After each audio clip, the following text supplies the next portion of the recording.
Manaus é uma das grandes cidades mais isoladas do planeta. Quase 2 milhões de pessoas vivem ali, no coração da floresta amazônica. Mesmo assim, a cidade não possui estradas realmente eficientes ligando-a ao restante do Brasil. Para muita gente, a principal forma de entrar ou sair de Manaus é de avião ou de barco. Nos anos 1990 e 2000, por causa de sua localização estratégica, Manaus também se tornou um importante corredor do tráfico de drogas. Rotas disputadas por facções passavam pela cidade, seguindo em direção a São Paulo, à Europa e aos portos do Atlântico. Enquanto isso, a população comum sofria as consequências. Os homicídios aumentavam ano após ano. A polícia parecia sobrecarregada e crescia a sensação de que o governo simplesmente havia abandonado a cidade.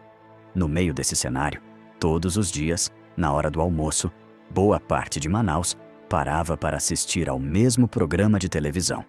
O nome era Canal Livre. Durante uma hora, o programa mostrava crimes, denúncias, prisões, cenas violentas e discursos inflamados contra a criminalidade. Para muitos moradores, finalmente alguém estava dizendo em voz alta aquilo que todos pensavam. Algo precisava mudar. E esse alguém era Francisco Wallace Cavalcante de Souza, um ex-policial que se tornou apresentador de TV. A maioria dos telespectadores o chamava apenas de Wallace. Para seus fãs, Wallace era um defensor do povo, um homem corajoso que enfrentava traficantes, denunciava criminosos e cobrava a ação das autoridades. Mas a história dele era bem mais complicada. Wallace havia entrado para a Polícia do Amazonas em 1979. Porém, em 1987, foi demitido após ser acusado de roubar combustível de viaturas e fraudar o sistema de pensão. Pelo resto da vida, ele diria que tudo aquilo era mentira. Segundo sua versão, ele havia sido perseguido por denunciar corrupção dentro da própria polícia. 2 anos depois da demissão, ainda jovem e publicamente desacreditado, Wallace lançou seu programa policial, o Canal Livre. Cada episódio começava com Wallace atacando a criminalidade da cidade. Ele falava sem filtro, com tom de revolta, como se fosse a voz de uma população cansada. Mas o que diferenciava o programa de outros noticiários policiais não era apenas o discurso, era a velocidade. Quando acontecia um crime, as equipes do Canal Livre chegavam rapidamente ao local. Às vezes, chegavam antes da própria polícia. Podia ser um assalto, uma operação contra drogas, uma família chorando por uma vítima ou uma cena de homicídio. Wallace mostrava tudo, sem esconder quase nada. Apesar do conteúdo pesado, famílias inteiras se reuniam para assistir ao programa. No auge, o Canal Livre chegou a ter mais de 40% de audiência. O público idolatrava Wallace. Chamavam ele de defensor dos pobres, justiceiro e voz do povo. Aproveitando essa popularidade, ele entrou na política. Em 1998, foi eleito deputado estadual no Amazonas. Em 2002, foi reeleito com mais votos do que qualquer outro parlamentar do estado. Em 2006, venceu novamente. Mesmo com a agenda política, Wallace continuava apresentando o Canal Livre todos os dias. O programa era uma mistura estranha. Entre cenas de crimes, corpos, discursos agressivos e denúncias, também havia apresentações musicais, dançarinas, sorteios, humor popular e até prisões feitas ao vivo no estúdio. Era caos puro. A plateia podia reagir com choque diante de uma cena brutal e, minutos depois, rir de uma piada ou de um personagem cômico. Mas a verdadeira fama do Canal Livre vinha de uma coisa: suas equipes chegavam rápido demais. Em muitos casos, chegavam antes da polícia. Às vezes, enquanto a vítima ainda estava viva. Aqui a senhora, ela está nervosa, o que aconteceu, senhora? Não, o assassino que assassinou meu filho está encontrado. O homem que matou seu filho está aqui? Segura ali, segura ali, segura! Wallace explicava isso dizendo que tinha boas fontes. Também dizia que monitorava frequências policiais e mantinha pessoas informadas em pontos estratégicos da cidade. Durante quase 20 anos, muita gente aceitou essa explicação. Mas nos bastidores, alguns começaram a desconfiar. E se Wallace não estivesse apenas noticiando os crimes? E se ele estivesse mandando cometer alguns deles? Um dos sinais mais estranhos apareceu em 2008. Uma equipe do Canal Livre chegou ao interior do Amazonas e encontrou o corpo de um homem queimado. As autoridades ainda nem tinham chegado. O repórter, olhando para a cena, começou a descrever detalhes com uma segurança incomum. Falava como se já soubesse o que havia acontecido. Para muitos espectadores, aquilo era apenas mais uma prova do que Wallace dizia há anos. A cidade estava dominada pelo crime e precisava dele. Mas outras pessoas começaram a questionar. Como a equipe sabia tanto? Como chegava tão rápido? Como alguns repórteres pareciam ter certeza sobre detalhes que ainda não tinham sido investigados. Mesmo com esses sinais, uma investigação real contra Wallace só começou em outubro de 2008. Foi quando um antigo associado dele decidiu falar. O nome do homem era Moacir Pereira da Costa, conhecido como Moa. Moa era ex-policial e havia se aproximado de Wallace como uma espécie de segurança pessoal.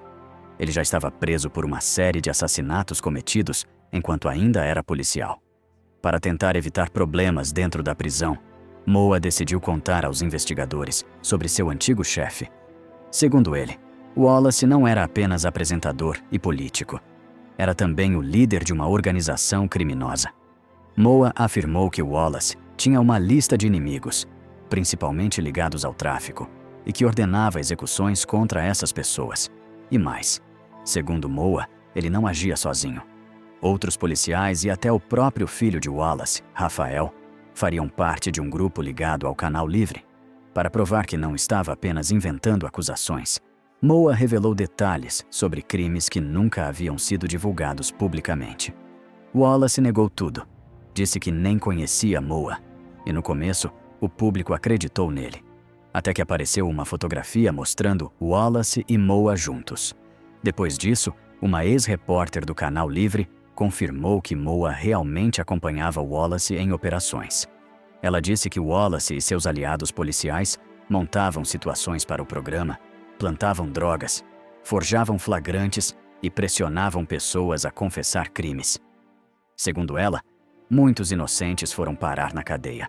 Em abril de 2009, uma força-tarefa policial invadiu a casa que Wallace dividia com o filho. No carro e no quarto de Rafael, os policiais encontraram armas, munições de uso militar, cápsulas deflagradas e uma grande quantia em dinheiro. Tudo isso estava com um jovem cujo único trabalho conhecido era ajudar o pai nas gravações de cenas de crime. Mas o item mais comprometedor encontrado foi uma folha escrita à mão. De um lado, havia nomes de traficantes que haviam aparecido mortos em Manaus. Do outro lado, estavam os nomes dos homens que supostamente os haviam matado. Rafael diria depois que eram apenas anotações feitas enquanto conversava com seu advogado. Os promotores chamaram aquilo de lista de execução.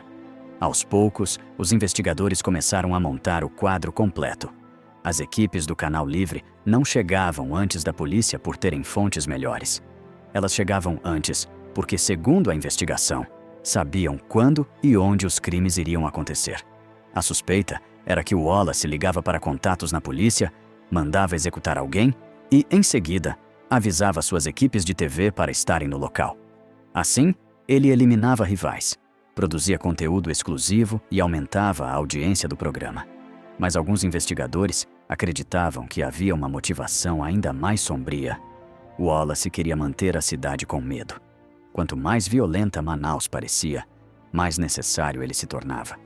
Ele se apresentava como salvador, como o único homem capaz de enfrentar o caos. Segundo um dos líderes da investigação, Wallace tinha ambições ainda maiores. Ele queria chegar ao comando da segurança pública. E quando a cidade estava calma, mandava criar novos crimes para reacender o medo.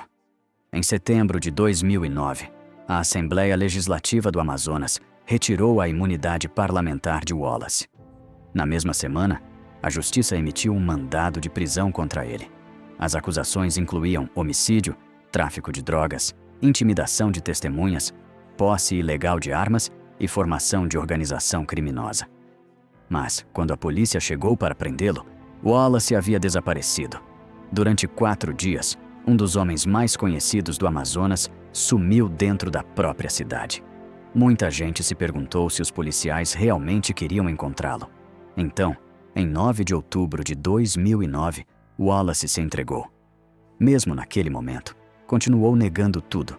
Disse que era vítima de uma conspiração criada pelos mesmos poderosos corruptos que ele dizia combater desde os tempos de polícia. Muitos fãs acreditaram nessa versão até o fim. Um dos motivos era que Moa, antes do julgamento, chegou a retirar suas acusações contra Wallace. Moa disse que havia sido pressionado a mentir. Depois, porém, voltou atrás e afirmou que só havia desmentido tudo porque homens ligados a Wallace ameaçaram sua vida. No fim, Wallace nunca foi julgado. Em março de 2010, foi internado em São Paulo com uma doença rara que afetava os vasos sanguíneos do fígado. No dia 27 de julho de 2010, morreu de ataque cardíaco aos 51 anos.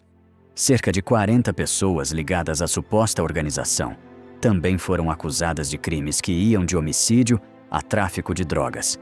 Entre elas estavam policiais, um comandante da Polícia Militar e até o diretor do Canal Livre.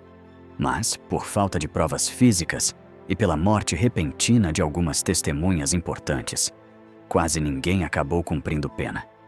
A principal exceção foi Rafael, filho de Wallace. Ele foi condenado por um homicídio, recebeu pena de apenas 9 anos e saiu em liberdade condicional em 2015. 2 anos depois, no primeiro dia de 2017, facções rivais iniciaram uma rebelião dentro do complexo penitenciário Anísio Jobim. A rebelião durou 17 horas. Quando terminou, 56 presos estavam mortos. Entre eles estava Moa, o ex-policial que havia ajudado a derrubar Wallace e Rafael. Moa foi queimado vivo pouco antes de ganhar a liberdade. Parecia uma mensagem. A essa altura, o Canal Livre já estava fora do ar havia quase uma década. Mas, se ainda estivesse transmitindo, aquela chacina seria exatamente o tipo de história que suas câmeras provavelmente teriam chegado primeiro para mostrar.